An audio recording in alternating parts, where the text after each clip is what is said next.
बिस्मिल्लाहिर्रहमानिर्रहीम। अस्सलाम वालेकुम। Welcome back to my YouTube channel. आज हम लोग अपनी book introduction to statistical theory part 1 Sher Mohammad Chaudhry की बुक से chapter number 8 discrete probability distribution पढ़ेंगे। इससे पहले हम लोगों ने बायनोमियल प्रोबेबिलिटी डिस्ट्रीब्यूशन और उसकी कुछ एग्जांपल्स डिस्कस की थी। आज हम लोग बायनोमियल प्रोबेबिलिटी डिस्ट्रीब्यूशन की ही फर्दर एग्जांपल्स को और उससे रिलेटेड कुछ टॉपिक को डिस्कस करेंगे। और आज हमारा टॉपिक है binomial frequency distribution. Binomial frequency distribution आपके पास क्या होती है? जब भी हमारे पास कोई बायनोमियल डिस्ट्रीब्यूशन होगा, अगर हम उसको मल्टीप्लाई कर दें कैपिटल एन के साथ, कैपिटल एन का मतलब है कि हम लोगों के पास होल नंबर ऑफ़ फ्रिक्वेंसी दी जाएगी, तो उसको हम लोग बायनोमियल फ्रिक्वेंसी डिस्ट्रीब्यूशन कहेंगे। द नंबर ऑफ एक्सपेरिमेंट्स और set is known as binomial frequency distribution. आपके पास बायनोमियल प्रोबेबिलिटी डिस्ट्रीब्यूशन का ही फार्मूला रहेगा। बस सिंपल आपने क्या करना है कि आपके पास एडिशनल जब क्वेश्चन में कैपिटल एन दिया होगा तो आपने सिर्फ इस जस्ट फार्मूले को मल्टीप्लाई करवा देना कैपिटल एन के साथ, तो ये आपके पास बन जाएगा binomial frequency distribution.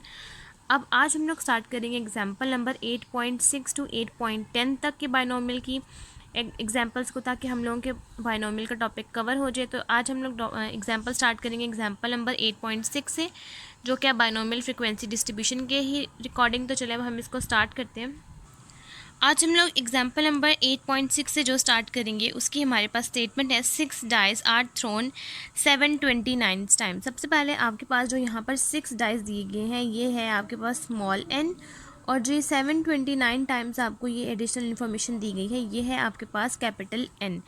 How many times do you expect at least 3 dice to show 5 और 6? आपके पास कितने नंबर ऑफ़ टाइम्स आएंगे कि अगर आप लोग एक्सपेक्ट कर रहे हैं एटलीस्ट 3 डाइसेस को और वो आपको शो करे 5 और 6। तो चलें अब हम इसका सोल्यूशन स्टार्ट करते हैं और इसको सॉल्व कर लेते हैं। एग्जाम्पल नंबर 8.6 की जब हम सोल्यूशन स्टार्ट करेंगे, सबसे पहले आपने यहाँ पर फर्स्ट डाई के अकॉर्डिंग आपने यहाँ प्रॉपर्टीज़ लिख लेनी है 1 से लेकर 6 तक। उसके बाद टोटल सैम्पल स्पेस हो गई 6।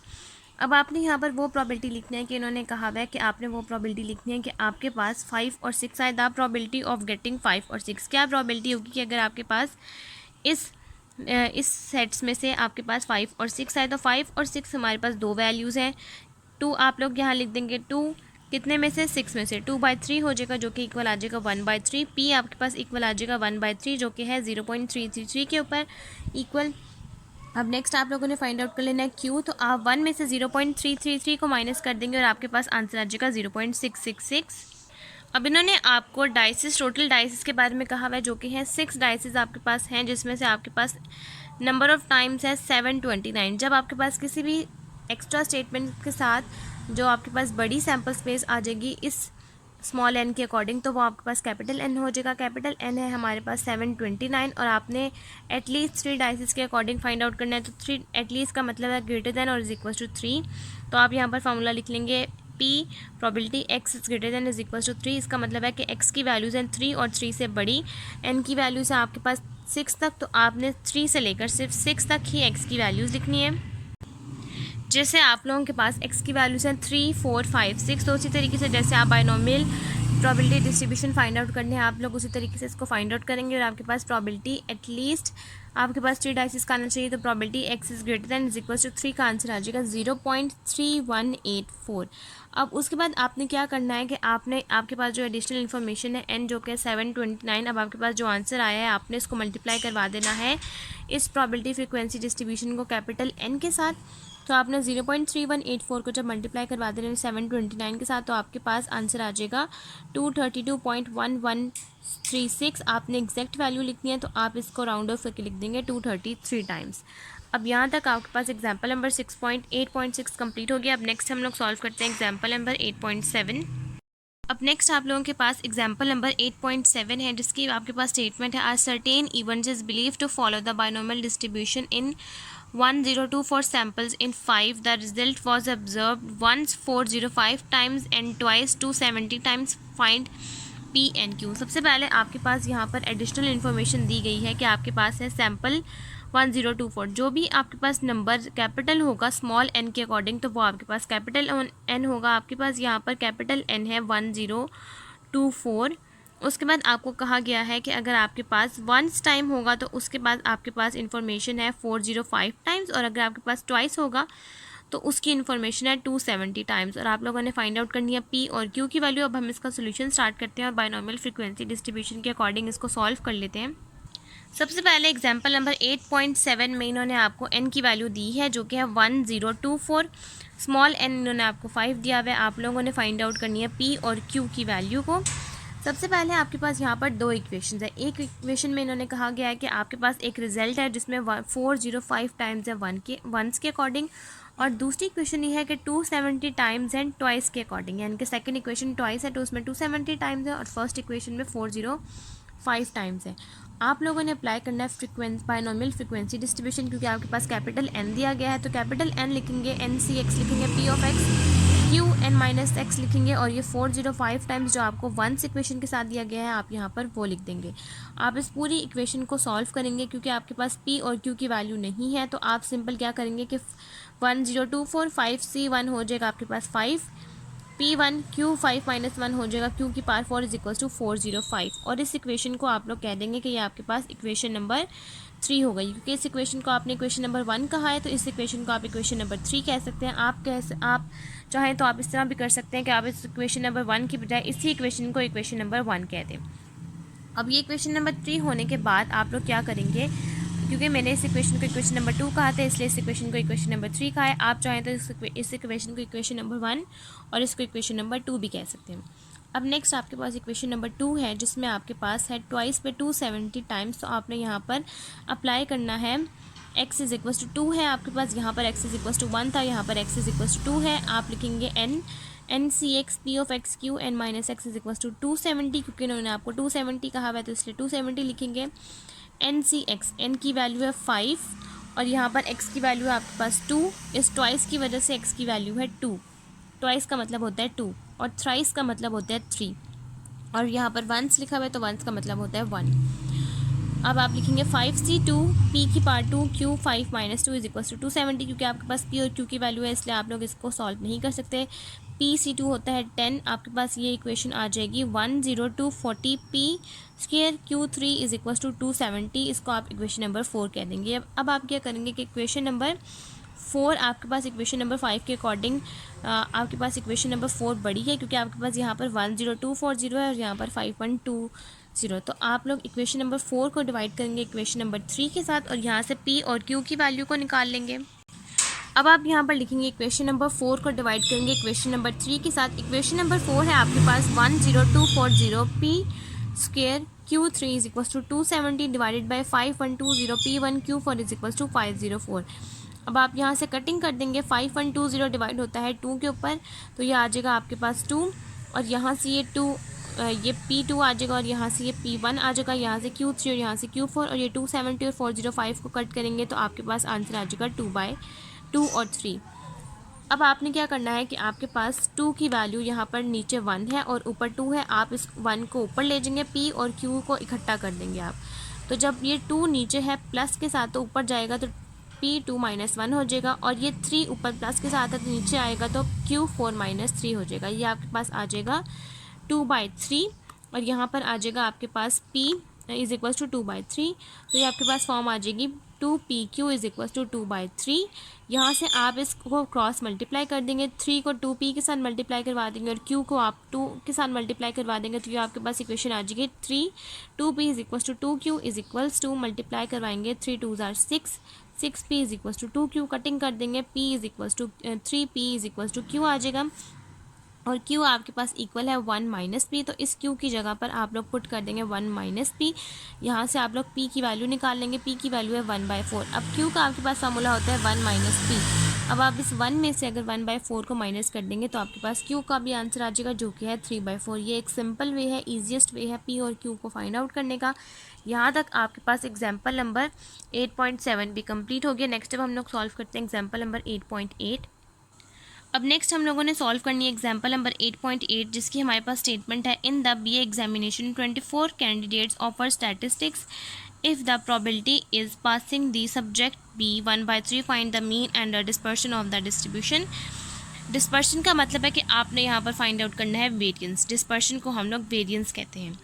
सबसे पहले आपके पास यहाँ पर p की वैल्यू है 1/3, n है आपके पास 24, q आप लोग निकाल लेंगे, q is equal to 1 minus p, जो कि आंसर आ जाएगा 2/3। अब आपने यहाँ से मीन और वेरिएंस निकाल लेना है, तो चलें अब हम इसका सोल्यूशन स्टार्ट करते हैं और यहाँ से हम लोग मीन और वेरिएंस निकाल लेते हैं।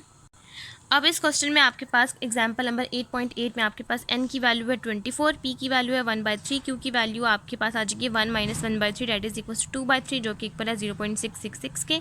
मीन और डिस्पर्शन फाइंड आउट करना है। डिस्पर्शन का मतलब है कि आपने वेरिएंस फाइंड आउट करना है। सबसे पहले आप लोगों ने फाइंड आउट कर लेना मीन।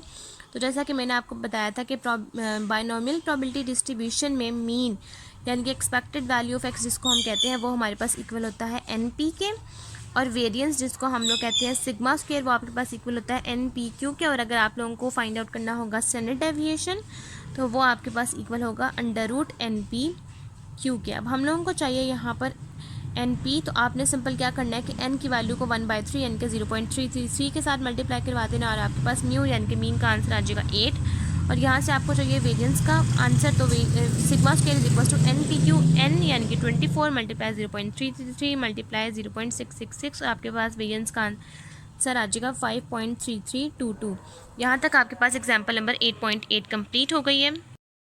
अब यहाँ तक सॉल्व कर लेने के बाद अब आप लोगों ने नेक्स्ट एग्जांपल सॉल्व करनी है, एग्जांपल नंबर 8.9 जो कि है पेज नंबर 297 के ऊपर, जिसकी हमारे पास स्टेटमेंट है if X is binomially distributed with mean 3.20 and variance 1.152 find the complete binomial probability distribution. अब इन्होंने आपको कहा है कि अगर x एक बायनॉमियल डिस्ट्रीब्यूटेड है, मीन जिसका आंसर 3.20 और वेरिएंस का आंसर 1.152 है, तो आपने कंप्लीट फाइंड करना है इसके इसका क्या हम लोगों के पास बायनॉमियल प्रोबेबिलिटी डिस्ट्रीब्यूशन बनेगा। अब हम इसका सोल्यूशन स्टार्ट करते हैं और इसको सॉल्व कर लेते हैं।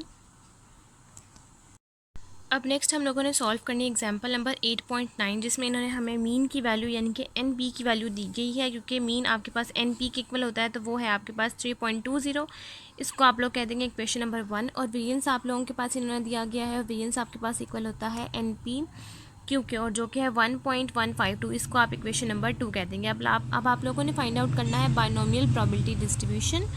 तो अब आप लोग यहाँ पर लिखेंगे NPQ जिसकी वैल्यू है 1.152।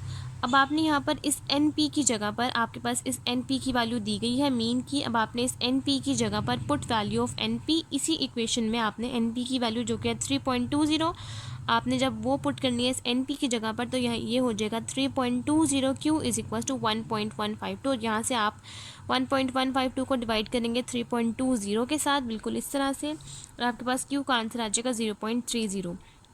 अब आप लोगों ने फाइंड आउट करना है P, जैसा कि मैंने आपको कहा था कि Q के लिए आपके पास फार्मूला होता है 1 माइनस P, और अगर आपने P फाइंड आउट करना है तो आपके पास फार्मूला हो जाएगा 1 माइनस Q। अब P के लिए आपने 1 माइनस 0.36 करना है तो आपके पास P का आंसर आ जाएगा 0.64। अब आपने क्या करना है कि यही इक्वेशन जो आपके पास इक्वेशन नंबर 1 है, जैसा कि यहाँ पर लिखा हुआ है equation number 1 NP is equal to 3.20, अब आपने इस P की जगह पर 0.64 जब आप लोगों ने फाइंड आउट किया, अब आपने ये वो वैल्यू पुट करनी है N निकालने के लिए, ताकि हम लोग कंप्लीट बायनॉमियल प्रोबेबिलिटी डिस्ट्रीब्यूशन बना सकें। तो अब आपने क्या करना है कि अब आपने यहाँ पर N के साथ 0.64 को मल्टीप्लाई करवाना है इज इक्वल टू 3.20। अब ये आपके पास आ जाएगा N 0.64 इज इक्वल टू 3.20, और 0.30 के साथ आप 0.64 को जब डिवाइड करेंगे और आपके पास N का आंसर आ जाएगा 5। अब इसी तरीके से आपको चाहिए X की वैल्यूज़। तो जैसा कि मैंने कहा था कि अगर आपके पास X की वैल्यूज़ दी गई हो तो आपने वो अप्लाई करनी है, और जब ना दी गई हो तो जो N की वैल्यू होगी वही आपके पास X की वैल्यूज़ हो जाएंगी। X की वैल्यूज़ आपके पास हो जाएंगे 0 से लेकर 5 तक। अब इन वैल्यूज़ को फाइंड आउट करने के बाद हमारे पास इस फार्मूले के अकॉर्डिंग बायनॉमियल प्रोबेबिलिटी डिस्ट्रीब्यूशन बनेगा 5, क्योंकि n आपके पास 5 है तो आप यहाँ पर लिखेंगे 5CX।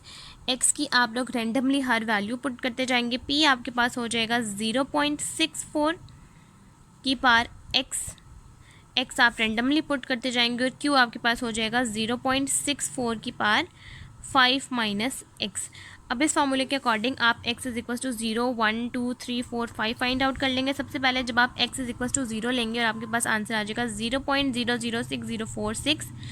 नेक्स्ट जब x इज इक्वल टू 1 होगा तो आपके पास आंसर आ जाएगा 0.05344, और इसी तरीके से जब आप x इज इक्वल टू 5 तक के लिए फाइंड आउट करेंगे और आपके पास आंसर आ जाएगा 0.1073। यहाँ तक सॉल्व करने के बाद आपके पास एग्जाम्पल नंबर 8.9 कंप्लीट हो जाएगी। अब नेक्स्ट हम लोग सॉल्व करते हैं एग्जाम्पल नंबर 8.10। एग्जाम्पल नंबर 8.10 की हमारे पास स्टेटमेंट है, fit a binomial distribution to the following data obtain by tossing a biased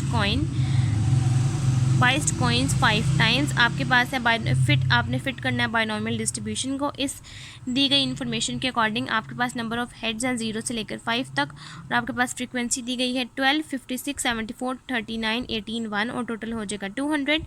to fit a binomial distribution we need to find N and P.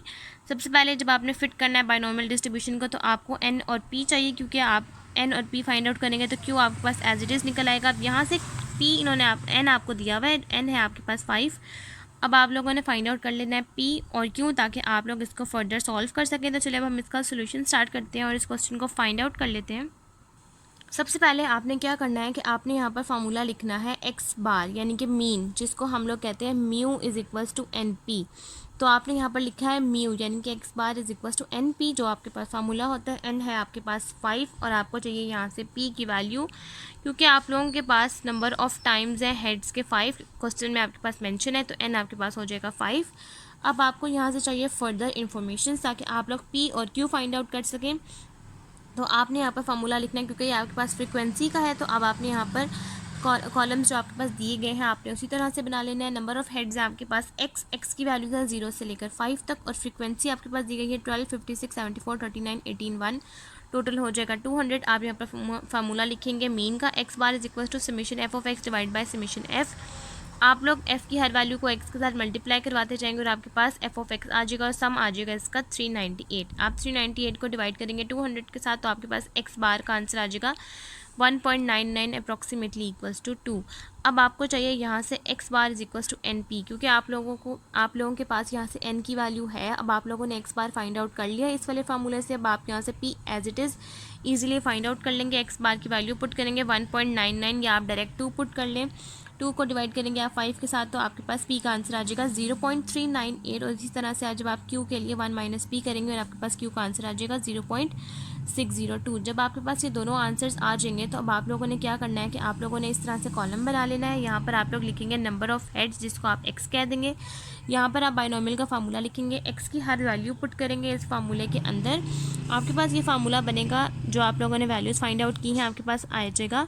n है आपके पास 5c x की आप randomly value 0 से लेकर 5 तक put करेंगे, और p है आपके पास 0.398 की पावर x, 0.602 की पावर 5 माइनस x। अब इस फार्मूले में जब आप x की हर वैल्यूज़ को पुट करते जाएंगे तो x इज इक्वल टू 0 के साथ आपके पास आंसर आ जाएगा 0.07907। उसको आप लोग मल्टीप्लाई करवा देंगे 2 के साथ, 200 के साथ, जो आपके पास सम ऑफ f का आंसर है। इसको आप मल्टीप्लाई करवा देंगे 200 के साथ एक्सपेक्टेड फ्रीक्वेंसी के लिए, तो आपके पास आंसर आ जाएगा 15.814।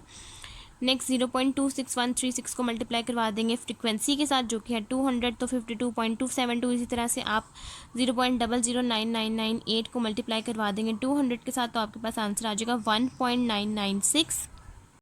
अब आपने चेक करना है कि क्या आपने जो भी फ्रीक्वेंसीज एक्सपेक्टेड फ्रीक्वेंसीज निकाली हैं क्या वो 200 के इक्वल है या नहीं। तो आपके पास एक्सपेक्टेड फ्रीक्वेंसीज में जो भी वैल्यूज़ हैं 15.814 plus 52.252 plus 69.118 plus 45.694 plus 15.106 plus 1.996, ये टोटल सारी वैल्यूज़ आपके पास इक्वल होनी चाहिए 200 के, क्योंकि आपके पास सम ऑफ f इक्वल है 200 के। तो इन सब वैल्यूज़ को जब हम टोटल करेंगे तो हमारे पास सम इसका आया है 200। तो इसका मतलब है कि ये हम लोगों के पास सही प्रूव हुआ है। यहाँ तक हम लोगों के पास एग्जाम्पल नंबर 8.10 भी कंप्लीट हो गया और बायनोमियल डिस्ट्रीब्यूशन भी हम लोगों का यहीं तक कंप्लीट हो गया है। आज की वीडियो भी मेरी यहीं तक कंप्लीट होती है। अगर आपको मेरी वीडियो अच्छी लगे तो मेरी वीडियो को लाइक करें, शेयर करें, मेरे चैनल को सब्सक्राइब करें और साथ में बने बेल आइकन को भी प्रेस करें, ताकि आपको मेरी आने वाली वीडियोज़ की नोटिफिकेशन सबसे पहले मिलती रहे। आज की वीडियो के लिए थैंक यू। अल्लाह हाफिज़।